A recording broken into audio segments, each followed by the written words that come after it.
બહુચરમાનું મંદિર છે તો માં બહુચરમાની ગરબીના દર્શન કરો બધા ભાવિ ભક્તો.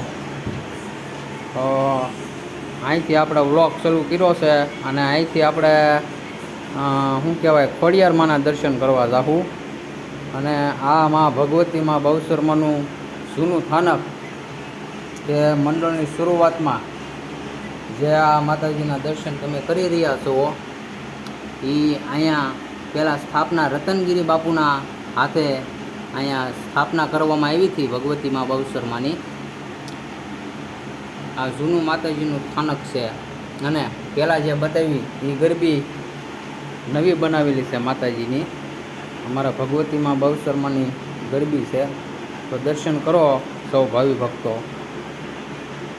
અને હવે ખોડિયારમાંની દેરી પાસે આવી ગયા છીએ.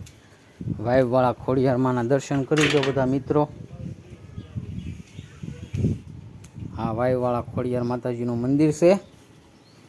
સરસ મજાના માતાજીના દર્શન કરો અને ખોડિયારમાંનું સ્મરણ કરો ભાઈ. સ્મરણ કરતાં માતાજી દુઃખ તમારા હરશે. જય ખોડિયારમાં. બહુ લાંબો વિડીયો નથી બનાવવો મિત્રો આપણે. અને આ અમારે રામજી મંદિર છે અને આ અમારે ખોડિયારમાંની જૂની વાઇવ છે. એના ક્યારેક આપણે નજીકથી વિડીયો બનાવશું. અત્યારે તો મંદિરનો દરવાજો બંધ છે. સરસ મજાનું રામજી મંદિર અને આ જૂની રાજાશાહીની વાઇવ છે. વાઇવના પણ દર્શન કરી લો. બહુ જૂની વાઇવ છે. ખોડિયારમાં વાઇવવાળા ખોડિયારમાં કહેવામાં આવે છે અહીંયા. અને આ અમારા વાઇવવાળા ખોડિયારમાં.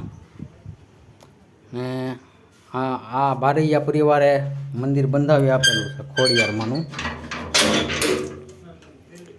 એ ખોડિયારમાંના દર્શન કરો.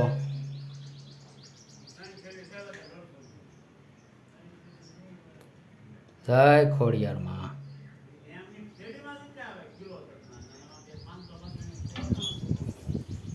અને આ અમારા ગામનો ચોક છે.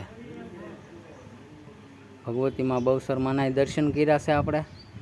અને આ ચોકની અંદર નવરાત્રિની અંદર બહુ ખૂબ જ સરસ અને રંગીન માહોલ હોય છે જે જોવા જેવો હોય છે.